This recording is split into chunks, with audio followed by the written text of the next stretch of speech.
A reading from the book of Exodus. Moses went and told the people all the commands of the Lord and all the ordinances. In answer, all the people said with one voice, "We will observe all the commands that the Lord has decreed." Moses put all the commands of the Lord into writing, and early next morning he built an altar at the foot of the mountain with 12 standing stones for the 12 tribes of Israel. Then he directed certain young Israelites to offer holocausts and to immolate bullocks to the Lord as communion sacrifices. Half of the blood Moses took up and put into basins. The other half he cast on the altar. And, taking the book of the covenant, he read it to the listening people. And they said, "We will observe all that the Lord has decreed. We will obey." Then Moses took the blood and cast it towards the people. "This," he said, "is the blood of the covenant that the Lord has made with you, containing all these rules." The word of the Lord. Thanks be to God. The cup of salvation I will raise, I will call on the Lord's name. The cup of salvation I will raise, I will call on the Lord's name. How can I repay the Lord for his goodness to me? The cup of salvation I will raise, I will call on the Lord's name. The cup of salvation I will raise, I will call on the Lord's name. O precious in the eyes of the Lord is the death of his faithful. Your servant, Lord, your servant am I. You have loosened my bonds. The cup of salvation I will raise, I will call on the Lord's name. A thanksgiving sacrifice I make, I will call on the Lord's name. My vows to the Lord I will fulfill before all his people. The cup of salvation I will raise, I will call on the Lord's name. A reading from the book of Hebrews. Now Christ has come as the high priest of all the blessings which were to come. He has passed through the greater, the more perfect tent, which is better than the one made by men's hands, because it is not of this created order. And he has entered the sanctuary once and for all, taking with him not the blood of goats and bull calves, but his own blood, having won an eternal redemption for us. The blood of goats and bulls and the ashes of a heifer are sprinkled on those who have incurred defilement, and they restore the holiness of their outward lives. How much more effectively the blood of Christ, who offered himself as the perfect sacrifice to God through the eternal Spirit, can purify our inner self from dead actions, so that we do our service to the living God. He brings a new covenant as the mediator, only so that the people who were called to an eternal inheritance may actually receive what was promised. His death took place to cancel the sins that infringed the earlier covenant. The word of the Lord. Thanks be to God.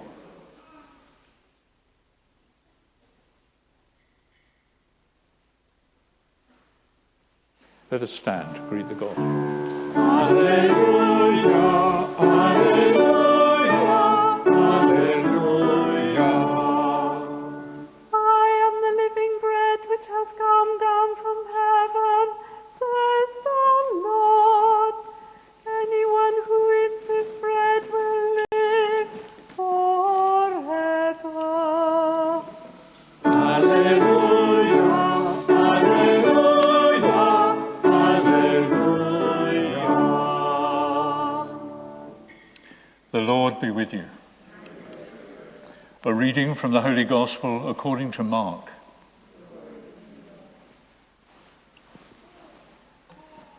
On the first day of unleavened bread, when the Passover lamb was sacrificed, his disciples said to Jesus, "Where do you want us to go and make the preparations for you to eat the Passover?" So he sent 2 of his disciples, saying to them, "Go into the city, and you will meet a man carrying a pitcher of water. Follow him, and say to the owner of the house which he enters, 'The master says, where is my dining room in which I can eat the Passover with my disciples?'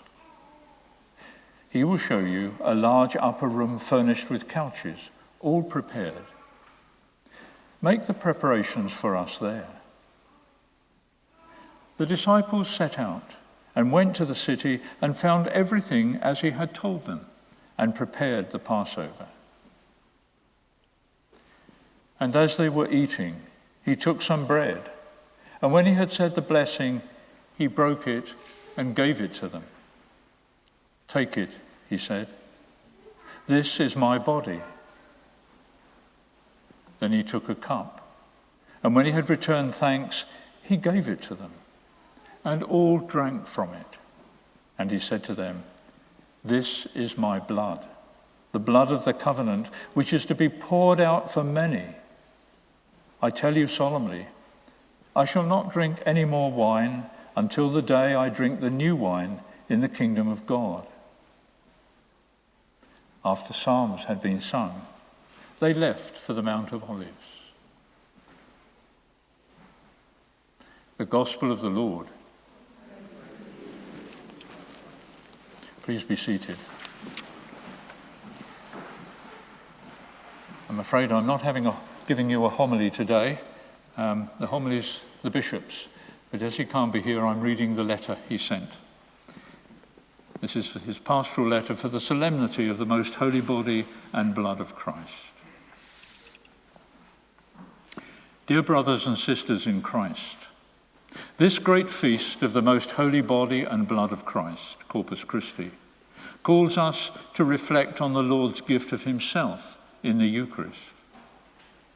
This celebration is the heart and summit of the Church's life. It is the greatest prayer, the highest action possible, for Christ himself, acting through the ministry of the priests, offers the Eucharistic sacrifice. The Lord is truly present, sacramentally, and we are called to share in the gift of his body and blood. Through our sharing in him, so we become ever closer to him and to each other in the life and mission to which he has called us. The prayer of the Eucharist goes beyond our understanding, and its impact on the life of the world will be greater than we can ever comprehend. In the Eucharist, the Lord calls us to share in his divinity. He humbles himself to share in our humanity.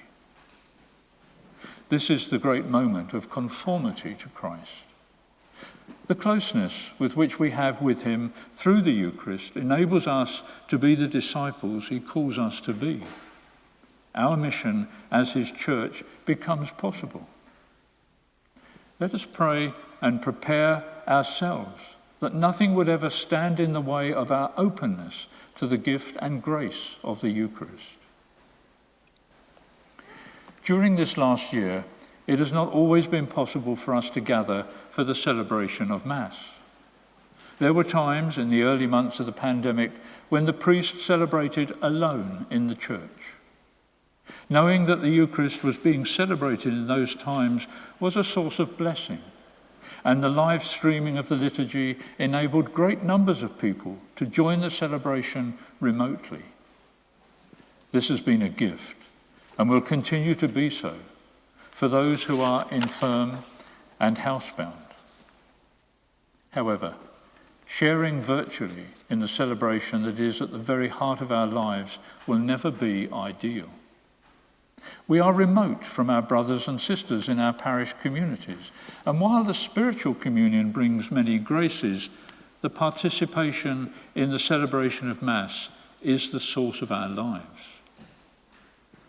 On this Corpus Christi Day, therefore, I offer a deliberate invitation to return to the public celebration of Mass.